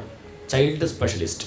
അതിൽ അങ്ങനെ ഓരോരോ വിഭാഗമുണ്ട്. കുട്ടികളെ കൊല്ലുന്നവർ, പ്രായമുള്ളവരെ കൊല്ലുന്നവർ, 60 വയസ്സ് കഴിഞ്ഞവരെ കൊല്ലുന്നവർ, അങ്ങനെയൊക്കെയുള്ള വ്യത്യാസം. അങ്ങനെ ഈ പൂതന ആകാശത്തിലൂടെ പറന്നു പോവുകയാണ്. ഇവളെ കണ്ട പേടിയവും. അങ്ങനെയൊരു രൂപമാണ്. അന്ധകൂപ ഗഭീരാക്ഷം. കണ്ണൊക്കെ പൊട്ടക്കിണർ പോലെ വലിയൊരു പർവ്വതം അങ്ങനെ ചിറക് വന്ന് പറന്നു പോവുകയാണ് തോന്നും ഇവളുടെ പോക്ക് കണ്ടാൽ. അങ്ങനെയുള്ള ആ പൂതന തൻ്റെ വേഷം ഒന്ന് മാറ്റാം. കാരണം ആ ഗോപികളുടെ ഇടയിൽ കടന്നു കൂടണമെങ്കിൽ ഈ വേഷമായിട്ട് പോയാൽ പറ്റില്ല എന്ന് മനസ്സിലാക്കി അവളുടെ വേഷം മാറ്റി. കാമചാരിണി, മായാശക്തിയുള്ളവരാ. ഇഷ്ടം പോലെ വേഷം ധരിക്കാനുള്ള ശേഷി ആർക്കുണ്ട്? അത് ആ പൂതനയ്ക്കുണ്ട്. അപ്പം ഭഗവാനെ പറ്റിക്കാൻ വേണ്ടി അവളെന്ത് ചെയ്തു? അവളൊരു വേഷം കെട്ടി. ആരെ പറ്റിക്കാൻ? എല്ലാവരും പറ്റിച്ച് കിടക്കുകയാണ് ഭഗവാൻ വേറൊരു വേഷം കെട്ടിയിട്ട്. ആ വേഷം കെട്ടുകാരുടെ അടുത്താണ് ഇവളുടെ വേഷം കെട്ട്. വെടിക്കെട്ടുകാരനെ ഉടുക്ക് കൂട്ടി പേടിപ്പിക്കുക പറയുന്നത്. അയാളെ ഉടുക്ക് കൂട്ടി എന്ത് പേടിപ്പിക്കും? വെടിക്കെട്ട് കണ്ടിട്ട് പേടിക്കാത്ത ആളാണ്. ഇതുപോലെ ഭഗവാന്റെ അടുത്തേക്ക് അവൾ വേഷം മാറി ചെല്ലുകയാണ്. പക്ഷെ ഇതൊക്കെ മനസ്സിലാക്കാനുള്ള ശേഷി ആദ്യം നമുക്ക് ഉണ്ടാവണം എന്ന് കാണിക്കാനാണ് ആദ്യത്തെ ലീല തന്നെ പൂതനാമോക്ഷം. പലരും വേഷം കെട്ടി വരും. അത് പൂതനയാണോ ഗോപികയാണോ എന്ന് മനസ്സിലാക്കാനുള്ള കഴിവ് നമുക്കുണ്ടാവണം. അത് മനസ്സിലാക്കണം. അതല്ലാണ്ട് വേഷം കെട്ടലിൽ ഭ്രമിച്ച് പോയാൽ വീണുപോകും. അതാണ് ആദ്യം കരുതേണ്ടതെന്ന് അർത്ഥം. അവളടുത്തുള്ളൊരു ബ്യൂട്ടി പാർലറിൽ കയറി അവൾ സുന്ദരിയായിട്ട് പുറത്തേക്ക് അങ്ങോട്ട് പോകുന്നു. ഇപ്പോൾ താടക അല്ലെ പൂതന ആരായി? സുന്ദരിയായി. ഇന്ന് തിരിച്ചാണ് സുന്ദരി ബ്യൂട്ടി പാർലറിൽ പോയിട്ട് പൂതനയായിട്ട് പുറത്തേക്കാണ്. ശേഷം വ്യത്യാസം. എന്തായാലും അങ്ങനെ നല്ല മുല്ലമാലയൊക്കെ ചൂടി നല്ല പട്ടുസാരിയൊക്കെ ചുറ്റി അങ്ങനെ അവൾ താം കേശബന്ധ വ്യതിശക്തമല്ലികാം ബൃഹന്നിതംബസ്തനകൃച്ഛ്രമധ്യമാം. ആ ഗോപികളുടെ ഇടയിൽ കൂടി അങ്ങോട്ട് സഞ്ചരിച്ചു. ഗോപികളാവട്ടെ ഇവളെ കണ്ട സമയത്ത് ആരാന്നങ്ങോട്ട് ചോദിക്കാൻ തോന്നണില്ല. കാരണം അവളുടെ പെരുമാറ്റം, വർത്തമാനം, ചിരി ഒക്കെ കാണുമ്പോൾ നല്ല പരിചയമുള്ളത് പോലെ. ആരാന്നെങ്ങനെ ചോദിക്കുക? അടുത്ത് വന്ന് വലിയ എടുത്തി എന്നൊക്കെ വിളിച്ചാൽ പിന്നെ ആരെ ചോദിക്കാൻ പറ്റുമോ? ഏതോ സത്താസ് കണ്ടിട്ടുണ്ടാവും. ആരാന്ന് അറിയില്ലേ ചോദിച്ചാൽ അറിയില്ലേ പറയാൻ പറ്റുമോ? അറിയില്ലേ ചോദിച്ചാൽ പിന്നെയോ എന്ത് അപ്പം അങ്ങനെ അങ്ങോട്ട് അറിയില്ലേ ചോദിച്ച് ഇവളങ്ങോട്ട് വന്നപ്പോൾ അവരൊക്കെ ഇപ്പം നല്ല അറിയണ ആളാണ്, നല്ല പരിചയമുണ്ട്. ആരാവോ എന്താ വെച്ചില്ല, ഭഗവാന് വളരെ വേണ്ടപ്പെട്ടവളാവും. അതെ, വളരെ വേണ്ടപ്പെട്ടവളാണ്. അവരങ്ങോട്ട് മാറി നിന്നു. ഗോപ്യശ്രിയം ദ്രഷ്ടുമിവ ആഗതാം പതിം. അവരെന്ത് കണക്കാക്കി? ലക്ഷ്മി ദേവി വിഷ്ണു ഭഗവാനെ കാണാൻ വരിക എന്ന് കണക്കാക്കി. ആര്? ഇവളെ ലക്ഷ്മി ദേവിയായിട്ട് ഉപമിക്കണം വെച്ചാൽ കുറച്ച് കൂടി പോയില്ലേ നമുക്ക് തോന്നാം. ശ്രീശുഗുരു പറയുകയാണ് അങ്ങനെ തോന്നണ്ട. എന്താ ഇപ്പോൾ ഇവൾക്ക് കുഴപ്പം? എന്താ പൂതനയുടെ പ്രശ്നം? നമുക്ക് വല്ല പ്രശ്നമായിട്ട് തോന്നിയോ? അവൾ അത്ര അപകടക്കാരിയൊന്നുമല്ല. ഇനി ഭഗവാൻ അവൾക്ക് എന്താ കൊടുക്കണത്? അവാപജനനീം ഗതിം. അമ്മയ്ക്ക് കൊടുക്കണ ഗതി, മോക്ഷം. അതാണ് ആർക്ക് കൊടുക്കണത്? പൂതനയ്ക്ക് കൊടുക്കണത്. പിന്നെ ഇപ്പം അവളെ ലക്ഷ്മിയായിട്ട് കണ്ട എന്താ കുഴപ്പം? ഭഗവാൻ അവളെ അപകടമായിട്ട് കണ്ടിട്ടില്ല. പിന്നെ ഇപ്പം നമ്മൾ കാണണോ? അതുകൊണ്ട് അത്ര അപകടക്കാരിയായിട്ട് വിചാരിക്കേണ്ട. ആ പൂതനയ്ക്ക് ഭഗവാൻ കൊടുക്കുന്നത് മോക്ഷമാണ്. ആരായി പൂതന ചോദിച്ചാൽ രത്നമാല അത്രേ. ബലിയുടെ മകളാണ്, മഹാബലിയുടെ മകള്. മഹാബലിയുടെ മകള് അന്ന് ആ വാമനമൂർത്തി അവിടേക്ക് വീട്ടിലേക്ക് കയറി വന്ന സമയത്ത് ഇങ്ങനൊരു മകൻ തനിക്കുണ്ടായിരുന്നെങ്കിൽ പാല് കൊടുക്കുമായിരുന്നു എന്ന് ആര് വിചാരിച്ചു? അന്ന് രത്നമാല വിചാരിച്ചു. പക്ഷേ അന്ന് ബ്രഹ്മചാരിയാണ്. വാമനമൂർത്തിയായിട്ട് വന്ന സമയത്ത് ഭഗവാൻ നല്ലോണം നോക്കി, പറ്റില്ല കേട്ടോ, ഈ അവതാരത്ത് പറ്റില്ല. ഇനി ഇത് ഇങ്ങനെയുള്ള സങ്കല്പം മുഴുവൻ പൂർണ്ണമാക്കുന്ന ഒരു അവതാരം വരുന്നുണ്ട്, എഴുതി വെച്ചോളൂ, ഒക്കെ കൃഷ്ണാവതാരത്തിൽ ശരിയാക്കാം. ഇതാണ് പൂർണ്ണാവതാരം. എന്തൊക്കെ ആഗ്രഹങ്ങൾ ജനങ്ങൾക്കുണ്ടോ അതൊക്കെ. ജാമ്പവാൻ അടിക്കണം എന്നൊരു മോഹം. ആരെ? ശ്രീരാമന്. ശ്രീരാമൻ പറഞ്ഞു ഇപ്പം പറ്റില്ല, നമ്മൾ ഒരേ പാർട്ടിയാണ്. രാവണനെ അടിക്കണം വെച്ചാൽ അവസരം ഉണ്ടാക്കുക. അതിപ്പോൾ എന്നെ അടിക്കണം എന്ന് പറഞ്ഞപ്പോൾ എങ്ങനെ അവസരം ഉണ്ടാക്കുക? നമുക്ക് അടുത്തതിൽ താൻ ജാമ്പവാനായിട്ടിരിക്കും, ഞാൻ കൃഷ്ണനായിട്ട് വരുമ്പോൾ തനിക്ക് 27 ദിവസം ഞാൻ അടി കൊണ്ടോളാം. അതാണെന്ത് താനിപ്പോൾ നടക്കണത്. ഇങ്ങനെ ഓരോരുത്തർക്കും ഓരോ മോഹം, ഇതൊക്കെ സാധിപ്പിച്ചു കൊടുക്കുക. രത്നമാലയ്ക്ക് ഭഗവാന് പാല് കൊടുക്കണമെന്ന് മോഹം ഉണ്ടായി. പാല് കൊടുക്കണമെന്ന് മാത്രമല്ല, കൊല്ലണമെന്ന് മോഹം ഉണ്ടായി. എന്താണ്? കൊല്ലണം. ആരെ? ഇയാളെ കൊല്ലാൻ നോക്കണം. കാരണം അച്ഛനെ പറ്റിക്കുകയാണോ എന്നൊരു തോന്നൽ. വാമനമൂർത്തി വന്നത് കുട്ടിയായിട്ടാണ്. പിന്നെ അങ്ങോട്ട് വലുതായപ്പോഴേ അവൾ തെറ്റിദ്ധരിച്ചതാണ്, അച്ഛനെ പറ്റിച്ചതൊന്നുമല്ല. നമ്മളൊക്കെ തെറ്റിദ്ധരിച്ചതുപോലെ അവളും തെറ്റിദ്ധരിച്ചു. അങ്ങനെയാണെങ്കിൽ ഇവനെ ശരിയാക്കണം എന്നൊരു വിചാരം, അങ്ങനെ ഒരു ഭാവം നിനക്കുണ്ടോ? അതും നടക്കട്ടെ. രണ്ടിനും കൂടി ചേർന്നൊരു വേഷം ഭഗവാൻ നോക്കിയപ്പം അത് ഈ പൂതനയുടെ വേഷം കൊടുക്കുക നല്ലത്. എന്നാൽ പാലും കൊടുക്കാം, എന്നെ കൊല്ലാനും നോക്കാം, അവൾക്ക് മോക്ഷം കൊടുക്കാം. അങ്ങനെ പാകത്തിനൊരു വേഷം നമുക്കൊക്കെ കിട്ടിയത് പാകത്തിനാണ്. നമുക്കല്ല തോന്നുന്നുണ്ടോ? നമുക്ക് ഒന്നും കൂടി അങ്ങനെയാണ് നന്നായി ഇപ്പുറത്തേക്കായ നേരിയെന്നൊക്കെ തോന്നും. പാകത്തിന് ഭഗവാൻ ഒരു വേഷം തന്നതാണ്. അങ്ങനെയാണ് ഇവൾക്ക് ഈ ഒരു പൂതന, ആ വേഷത്തിലാണ് അവൾ വരുന്നത്. തൻ്റെ വേഷമൊക്കെ മാറ്റി സുന്ദരിയായിട്ട് അവൾ വന്നു. ഭഗവാനെ കണ്ടു, വാരിയെടുത്തു, മടിയിൽ വെച്ചു. ഭഗവാന് പാലങ്ങോട്ട് കൊടുക്കാൻ തുടങ്ങി. വിഷപ്പാലാണ് കൊണ്ടുവന്നത്, കാളകൂടമാണ്. ഭഗവാൻ അവളെ കണ്ടതും കണ്ണടച്ചു. ചരാചരാത്മാസ നിമീലിതേക്ഷണ. ആ കണ്ണടച്ചതിന് എത്രയാണ് വ്യാഖ്യാനം? ഒരു ഭക്തൻ പറഞ്ഞു, ഭഗവാൻ ഉറങ്ങുമെന്ന് വിചാരിച്ചോട്ടെ കരുതി കണ്ണടച്ചത് അത്രയാണ്. ഞാൻ ഉറങ്ങുക വിചാരിച്ചോട്ടെ. അവിടെ ഞാൻ കണ്ണ് തുറന്ന് കിടക്കുന്നത് കണ്ട എന്നെ എടുക്കാണ്ടിരുന്നാലോ? ഉണർന്നിരിക്കുകയാണ് കൃഷ്ണൻ, എന്നാ എടുക്കണ്ട എന്ന് കരുതി അവൾ ഉറങ്ങുക വിചാരിച്ചോട്ടെ. ധൈര്യമായിട്ട് എടുത്തോ പൂതനെ, ഞാൻ ഉറങ്ങല്ലേ. ചരാചരാത്മാസ നിമീലിതേക്ഷണ. കണ്ണടയ്ക്കാൻ കാരണം എന്താ? കണ്ണ് തുറന്ന എന്താ കുഴപ്പം ചോദിച്ചാൽ, തന്നെ കൊല്ലാൻ വരുന്നവളാണെങ്കിലും തൻ്റെ അമൃത ദൃഷ്ടി ഏറ്റുകഴിഞ്ഞാൽ പിന്നെ കൊല്ലാൻ തോന്നില്ല. ഭഗവാന്റെ നോട്ടം ഏറ്റാൽ പിന്നെ കൊല്ലാൻ തോന്നുകയാണ്, എടുത്ത് ലാളിക്കാൻ തോന്നുന്നതല്ലാതെ. അതുകൊണ്ട് വേണ്ട, എൻ്റെ നീ അമൃത ദൃഷ്ടി ഏറ്റിട്ട് അവളിനി കൊല്ലാണ്ട് തിരിച്ചു പോയാൽ എനിക്ക് അവളെ അനുഗ്രഹിക്കാൻ പറ്റുമോ? അവൾ ഉദ്ദേശിച്ച പണി നടക്കണം, അപ്പോഴെനിക്ക് അവൾക്ക് മുക്തി കൊടുക്കാൻ പറ്റുള്ളൂ. അതുകൊണ്ട് തൻ്റെ അമൃത ദൃഷ്ടി ഏൽക്കണ്ടെന്ന് കരുതി ഭഗവാൻ ചരാചരാത്മാസ നിമീലിതേക്ഷണ കണ്ണടച്ചു. അത് മാത്രമല്ല, ഇവൾ ഈ ജന്മത്തിലൊരു പുണ്യം ചെയ്തിട്ടില്ല. ഇനി പൂർവ്വജന്മത്തിൽ വല്ല പുണ്യവും ചെയ്തു നോക്കാൻ വേണ്ടി സ്കാൻ ചെയ്യാൻ ചരാചരാത്മാസ നിമീലിതേക്ഷണ അന്വേഷിക്കുകയാണ്. എന്തെങ്കിലും പുണ്യം ഇവൾ ചെയ്തിട്ടുണ്ടോ എന്ന് അന്വേഷിക്കാൻ വേണ്ടി ഭഗവാൻ കണ്ണടച്ചു. ഇവൾ കൊണ്ടുവരുന്നത് എന്താ നോക്കാൻ. ചരാചരാത്മാസ നിമീലിതേക്ഷണ. കൽക്കണ്ടല്ല, മുന്തിരിയല്ല, കദളിപ്പഴമല്ല, പാൽപ്പായസമല്ല, വെണ്ണയല്ല, പാലല്ല. ഇവൾ കൊണ്ടുവരുന്നതേ കിട്ടി, വിഷമാണ് കൊണ്ടുവരുന്നത്. എന്തിനാ കണ്ണടച്ചത്? ചരാചരാത്മാസ നിമീലിതേക്ഷണ. കൊണ്ടുവരുന്നത് വിഷമാണ്. വിഷം കഴിച്ചത് എനിക്ക് ശീലമില്ല. അപ്പം വിഷം കഴിച്ച ശീലമുള്ള ആളെ വിളിക്കാൻ വേണ്ടി കണ്ണടച്ചു.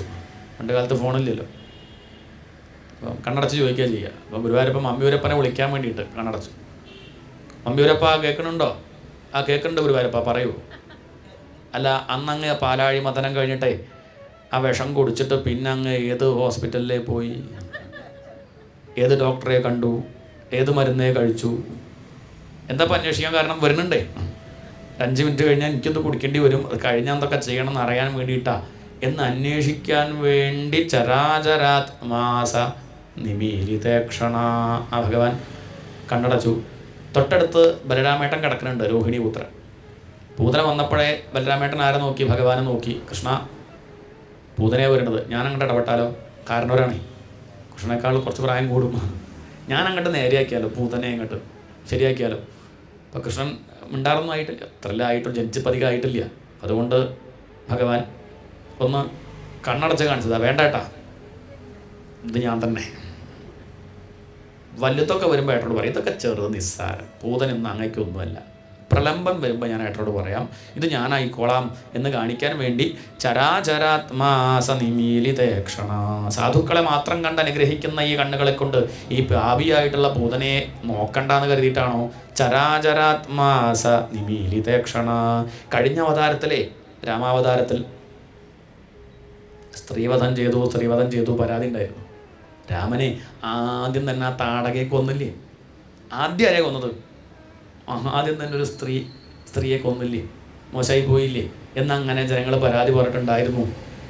ഇതിപ്പോൾ കൃഷ്ണാവതാരത്തിലും ആദ്യം, രണ്ടാമതൊക്കെ കുഴപ്പമില്ലായിരുന്നു, ആദ്യം ആ മുഷ്ടിക്കാൻ ചാണൂരിനോ അല്ലെങ്കിൽ പ്രളംബം വന്നാൽ മതി. ഇതിപ്പം പൂതനയെ തന്നെ കൊല്ലേണ്ടി വരുന്നല്ലോ എൻ്റെ വിധി എന്ന മട്ടിലാണോ? ചരാചരാത്മാസ നിമീലിതേക്ഷണ.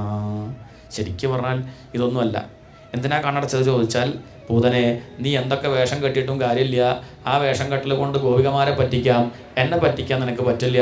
കാരണം എനിക്ക് കാണാൻ ഈ രണ്ട് കണ്ണുകളുടെ ആവശ്യം, ഞാൻ ഈ രണ്ട് കണ്ണുകൊണ്ട് കാണുന്നവനല്ല, ഞാൻ നിൻ്റെ ഉള്ളിലുണ്ട്. ചരാചരാത്മാ, സകല ചരാചരങ്ങളിലും ആരുണ്ട്?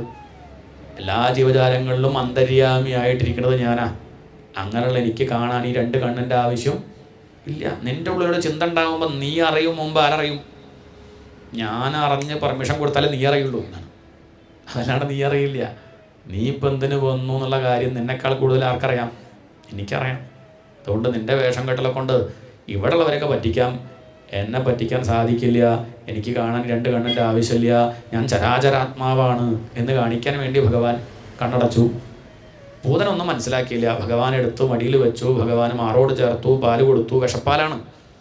ഭഗവാന് പിന്നെ എന്താ കിട്ടിയത് കുടിക്കുക, അത്രയേ ഉള്ളൂ. അത് കുടിച്ചുകൊണ്ടിരിക്കുന്ന സമയത്ത് എന്തെങ്കിലും ഒന്ന് കൂടെ കഴിക്കാൻ കിട്ടിയിരുന്നെങ്കിൽ, ഇത് വെറും വിഷം, രാവിലെ തന്നെ വെറും വിഷം, എന്തെങ്കിലും ഒന്നുകൂടെ എന്നുള്ള മട്ടിൽ ഭഗവാൻ അങ്ങനെ പരതി നോക്കിയപ്പം ഒന്നും ശുദ്ധമായിട്ടല്ലേ, രാക്ഷസിയല്ലേ, എന്തെങ്കിലും ഇവളിൽ ശുദ്ധമായിട്ടുള്ളതുണ്ടോ നോക്കിയപ്പോൾ ഒന്നുണ്ട്, ജീവൻ ശുദ്ധ. നമ്മളിൽ ശുദ്ധമായിട്ടുള്ള ഒന്ന് പ്രാണൻ മാത്രമാണ്, ജീവൻ മാത്രമാണ്. നമ്മൾ സ്വഭാവം മോശമാണ്. ഈ സ്വഭാവമല്ലേ മോശം? നമ്മൾ മോശം. നമ്മളുടെ സ്വഭാവം മോശം പറഞ്ഞാൽ അത് മനസ്സിനോട് ചേരുമ്പോഴാണ്. നമ്മളൊക്കെ ഉറങ്ങുമ്പോൾ നല്ല ആൾക്കാരല്ലേ, അല്ലേ? അല്ല, ഉണർന്നാൽ പോയി. എന്നാലും ഈ ഉറങ്ങുമ്പോൾ നോക്കും എല്ലാവരും നല്ല ആളാണല്ലോ. എന്താ കാരണം? ഉറങ്ങുമ്പോഴാരുണ്ട്? ഈശ്വരൻ അവിടെ ഉണ്ട്, ആ ചൈതന്യം, അതാണ് ജീവൻ അവിടെ ഉണ്ട്, പോയിട്ടില്ല. ഉണർന്നാൽ മോശമാകാൻ കാരണം മനസ്സ് പൊന്തി. എന്താണ്? നമ്മളുടെയൊക്കെ മനസ്സിലേ ഉള്ളൂ കളങ്കം. ജീവൻ എന്തില്ല? ജീവൻ മനസ്സോട് ചേരുമ്പം പ്രശ്നക്കാരനായി. ഒറ്റയ്ക്കാച്ചാൽ കുഴപ്പമില്ല. കാരണം ഈ ജീവൻ ബ്രഹ്മത്തിൻ്റെ അംശമായിട്ടാണ് കണക്കാക്കുക. അങ്ങനെ പറയുക. എന്താണ്? ഈശ്വരാംശമാണ്. നമ്മളൊക്കെ ശുദ്ധമാണ്, നമുക്കൊന്നും ഒരു കളങ്കവും ഇല്ല. പക്ഷെ മനസ്സിനോട് ചേർന്നാൽ കുഴപ്പമുണ്ടാക്കും. അവിടെയാണ് പ്രശ്നം. അതുകൊണ്ട് ഭഗവാൻ എന്ത് ചെയ്തു? അവളുടെ ആ ജീവൻ അങ്ങോട്ട് എടുക്കാൻ പുറപ്പെട്ടു. അതാണ് പ്രാണൈസമം രോഷസമന്വിതോ അപിപത്. അതോടുകൂടി അവളുടെ നഖം മുതൽ മുടി വരെ എന്തോ വലിഞ്ഞു മുറുകും പോലെ അവൾ പറയാൻ തുടങ്ങി. സാ മുഞ്ചാലം, മതി മതി മതി മതി എന്ന് പറഞ്ഞു. ഭഗവാൻ അവളെ നോക്കുകയാണ്. ഞാൻ അങ്ങോട്ട് വന്ന് പിടിച്ചതല്ല, ഞാൻ ആരെയും അങ്ങോട്ട് പിടിക്കാൻ പോകാറില്ല, നീ ഇങ്ങോട്ട് വന്നതാ. ഇങ്ങോട്ട് ആശ്രയിച്ചാൽ വിടാൻ പറ്റുമോ? അതെൻ്റെ പ്രതിജ്ഞയാണ്. അഭയം സർവഭൂതേഭ്യ ദദാമി ഏതത് വ്രതം മമ. എന്നെ ആശ്രയിച്ച പിന്നെ ഞാൻ കൈവിടില്ല. ഇനി അവർ വിടണമെന്ന് വിചാരിച്ചാലും ഇനിയിപ്പോൾ രക്ഷമില്ല, നമുക്കിനിപ്പോൾ രക്ഷമില്ല. നമ്മളിവിടെ വന്നിരുന്നു പോയി. ഇനിയിപ്പം നമ്മൾ വഴി തെറ്റാൻ വിചാരിച്ചാലും ഭഗവാൻ ലിസ്റ്റിലിട്ടു, രജിസ്റ്ററിൽ ഭഗവാൻ പേരെഴുതി വെച്ചു. ഇനിയിപ്പം നമ്മളെവിടെ പോയാലും നമ്മളെ നേരെയാക്കേണ്ട ചുമതല ആർക്കുണ്ട്?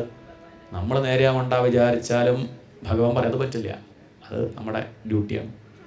ബലി നേരെയാവണ്ട വിചാരിച്ചിട്ട് ആരും വിട്ടില്ല. ഭഗവാൻ ബലിക്ക് കാവൽ നിൽക്കുക വാമനമൂർത്തിയായിട്ട്. കാരണം അയാൾ എൻ്റെ സ്വത്താണ്. കാരണം തന്നെ സമർപ്പിച്ചു കഴിഞ്ഞു. പിന്നെ അയാളെ നോക്കേണ്ടത് അയാളെക്കാൾ ഉത്തരവാദിത്തം എനിക്കില്ലേ? ബലിയുടെ മകൻ്റെ കാര്യം ആര് നോക്കുകയാണ്? ഭഗവാൻ നോക്കുകയാണ്. ആര്? ബലിയുടെ മകൻ്റെ കാര്യം നോക്കാറില്ല. കാരണം താൻ തന്നെ ഭഗവാന്റെ. അപ്പോൾ തൻ്റെ മകനും ബാണാസുരൻ ബലിയുടെ മകൻ, ആ കാര്യം നോക്കണത് ആരാ? അയാൾ അഹങ്കരിച്ചപ്പോൾ നേരെയാക്കുന്നത് ഭഗവാനാണ്. ഇവരുടെ വംശം മുഴുവൻ ഇപ്പോൾ ആരാ നോക്കണത്? ബലി സമർപ്പിച്ചതിൻ്റെ പേരിൽ ബലിയുടെ എല്ലാ കാര്യം, മക്കളെ കാര്യം, പേരക്കൂട്ടുള്ള കാര്യമൊക്കെ ഭഗവാൻ നോക്കുകയാണ്. അതുകൊണ്ട് ഇവളെ ഇങ്ങോട്ട് ആശ്രയിച്ചതാണ്. അതുകൊണ്ട് വിടാൻ പാടില്ല. അതുകൊണ്ട് ഞാൻ വിടില്ല. അതാണ് ഭഗവാൻ പറയണത്. അവൾ മതി മതി മതി പറയണതേ ശരിക്കും പറഞ്ഞാൽ എന്താ വെച്ചാൽ, കംസൻ്റെ കൊട്ടാരത്തിൽ കഴിഞ്ഞത് മതി. എന്താണ്? അതാ പറയണത്. മതി കൃഷ്ണ മതി. എന്ത് മതി? കംസൻ്റെ കൊട്ടാരത്തിൽ ദുഷ്ടൻ്റെ കൂടെ കഴിഞ്ഞത് മതി. എത്രയോ പേര് അവിടെ ഉണ്ടായിരുന്നു. അവരൊക്കെ പുറപ്പെട്ടപ്പോൾ ഞാൻ പറഞ്ഞതാണ് ഞാൻ ആദ്യം പോയിക്കോളാം. എന്താ കാരണം? കഴിഞ്ഞാൽ കഴിഞ്ഞല്ലോ. കൃഷ്ണൻ്റെ കൈ കൊണ്ട് അങ്ങോട്ട് കഴിഞ്ഞാൽ പിന്നെ ഇനിയിപ്പോൾ ദുഷ്ടൻ്റെ അടുത്തേക്ക് പോകണ്ടല്ലോ. അതാ ഞാൻ പുറപ്പെട്ട് വന്നത്. എത്രയും പെട്ടെന്ന് എനിക്ക് മോക്ഷം തരില്ലേ എന്നാണ് ആര് ചോദിക്കണത്? ആ പൂതന ചോദിക്കണത് മനസ്സിലാക്കിയ ഭഗവാൻ ശരി, ഇനി അവളെ കഷ്ടപ്പെടുത്തണ്ട, അവൾക്ക് ആ മുക്തി കൊടുക്കാം എന്ന് കണക്കാക്കി ഭഗവാൻ അവൾക്ക് മുക്തി കൊടുത്തു. പാല് കൊടുത്തു കൊല്ലാൻ നോക്കി ഭഗവാൻ. പാല് കുടിച്ച അവളെ കൊന്നു എന്ന് പറയാൻ വയ്യ. പൂതനാമോക്ഷം, പൂതനാവധം എന്ന് പറയില്ല. കൃഷ്ണാവതാരത്തിൻ്റെ പ്രത്യേകത ആരെയും എന്ത് ചെയ്യുന്നില്ല, ആരെയും നോക്കിയാൽ നമുക്ക് വധ തോന്നും. അല്ലല്ല, മുക്തിയാണ്. അവർക്കൊക്കെ മോക്ഷം. തൻ്റെ അടുത്തേക്ക് എത്തിയാൽ, ഏറെക്കുറെ അടുത്തെത്തിയാൽ ഭഗവാൻ അവരെ വൈകുണ്ഠത്തിലേക്ക് പറഞ്ഞയക്കുകയായി. ആദ്യം തുടങ്ങിയത് വിടുന്ന പൂതനയാണ് ഉദ്ഘാടനം. പൂതനയെ നേരെ അടുത്തെത്തിയ ഗോളാണ്. പൂതനയെ നേരെ അടിച്ചു വൈകുണ്ഠത്തിലേക്ക്. ഇനിയിപ്പോൾ ഓരോരുത്തർ വഴി തൃണാവർത്തൻ, ശകടാസുരൻ ഒക്കെ വരും. എല്ലാവർക്കും മോക്ഷം.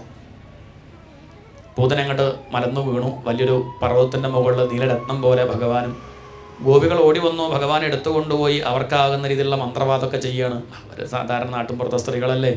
പശുക്കുട്ടിയുടെ ആ വാലുകൊണ്ട് ഉഴിയുക, ചാണകം ഭഗവാന്റെ മുഖത്ത് തേക്കുക, ഗോമൂത്രം കൊണ്ട് അഭിഷേകം, കൃഷ്ണ ദാമോദര ഗോവിന്ദ നാരായണ മാധവ കേശവ എന്നൊക്കെ ജപിച്ച് അവർ കേശവായ നമ, മാധവായ നമ, ഗോവിന്ദായ നമ, ഭഗവാന്റെ നാമം ജപിച്ച് ഭഗവാനെ രക്ഷിക്കണേ എന്ന് പ്രാർത്ഥിക്കുക.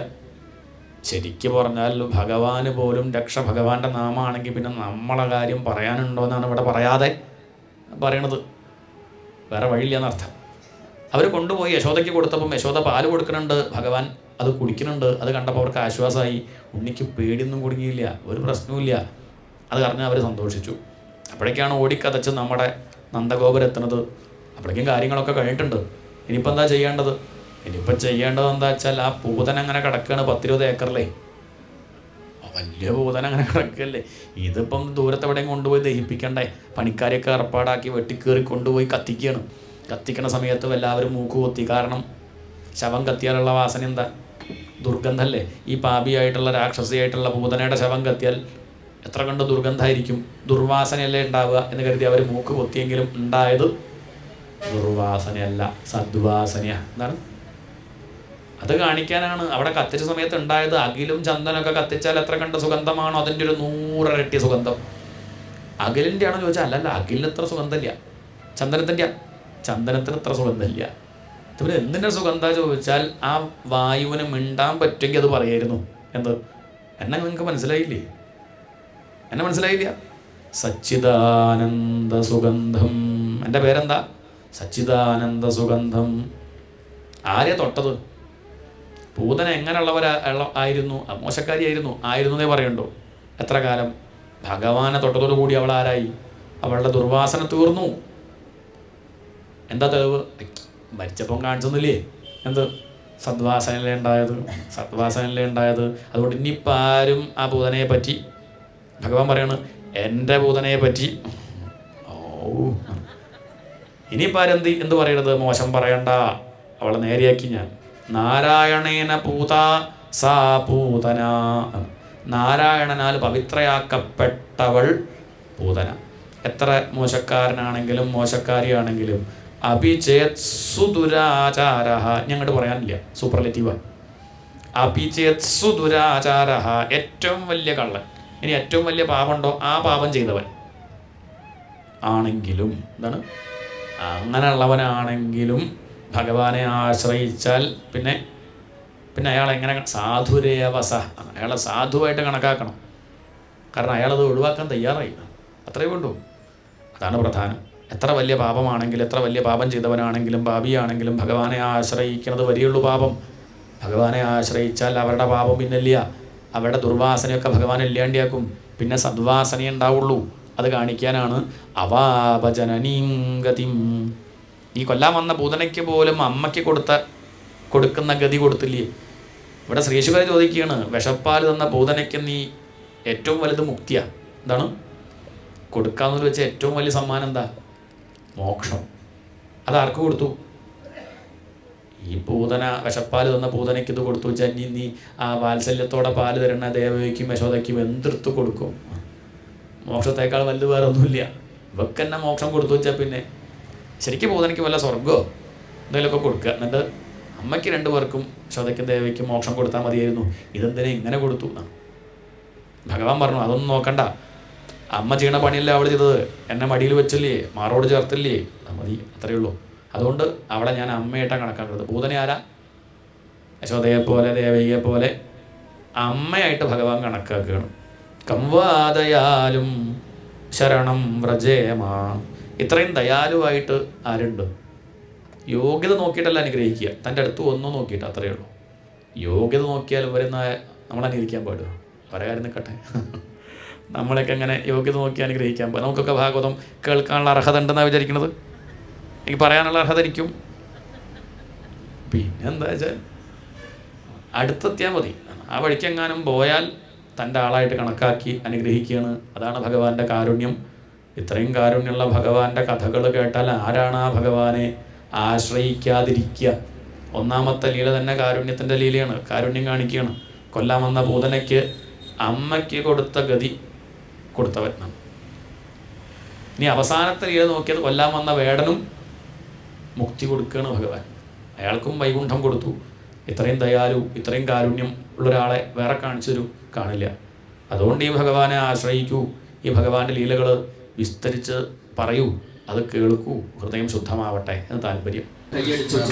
കൃഷ്ണ ഭജോ മുരളീ ഗോവിന്ദ ഭജോ, കൃഷ്ണ ഭജോ കൃഷ്ണ ഭജോ മുരളീ ഗോവിന്ദ ഭജോ, കൃഷ്ണ ഭജോ കൃഷ്ണ ഭജോ മുരളീ ഗോവിന്ദ ഭജോ, രാധേ ഗോവിന്ദ ഭജോ രാധേ ഗോപാൽ ഭജോ, രാധേ ഗോവിന്ദ ഭജോ രാധേ ഗോപാൽ ഭജോ, രാധേ ഗോവിന്ദ ഭജോ രാധേ ഗോപാൽ ഭജോ, രാധേ ഗോവിന്ദ ഭജോ രാധേ ഗോപാൽ ഭജോ, കൃഷ്ണ ഭജോ കൃഷ്ണ ഭജോ മുരളീ ഗോവിന്ദ ഭജോ, കൃഷ്ണ ഭജോ കൃഷ്ണ ഭജോ മുരളീ ഗോവിന്ദ ഭജോ, ഗിരിധാരി ശ്യാം ഭജോ രാധേ ഗോവിന്ദ ഭജോ, ഗിരിധാരി ശ്യാം ഭജോ രാധേ ഗോവിന്ദ ഭജോ, ഗിരിധാരി ശ്യാം ഭജോ രാധേ ഗോവിന്ദ ഭജോ, ഗിരിധാരി ശ്യാം ഭജോ രാധേ ഗോവിന്ദ ഭജോ, മധുവന സഞ്ചാരി ശ്യാം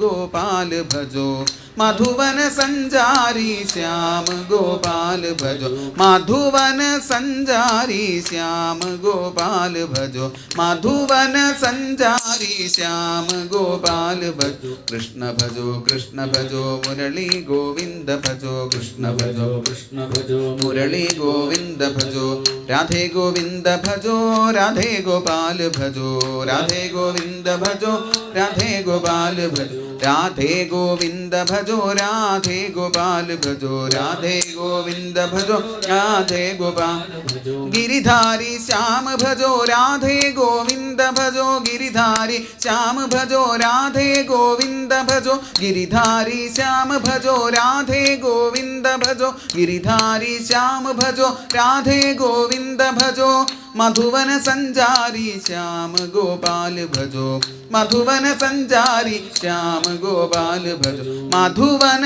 സഞ്ചാരി ശ്യാം ഗോപാൽ ഭജോ, മധുവന സഞ്ചാരി ശ്യാം ഗോപാൽ ഭജോ, കൃഷ്ണ ഭജോ കൃഷ്ണ ഭജോ മുരളീ ഗോവിന്ദ ഭജോ, കൃഷ്ണ ഭജോ കൃഷ്ണ ഭജോ മുരളീ ഗോവിന്ദ ഭജോ, മുരളീ ഗോവിന്ദ ഭജോ മുരളീ ഗോവിന്ദ ഭജോ, രാധേ ഗോവിന്ദ ഭജോ രാധേ ഗോവിന്ദ ഭജോ, രാധേ ഗോപാൽ ഭജോ രാധേ ഗോപാൽ ഭജോ, രാധേ ഗോവിന്ദ ഭജോ രാധേ ഗോവിന്ദ ഭജോ.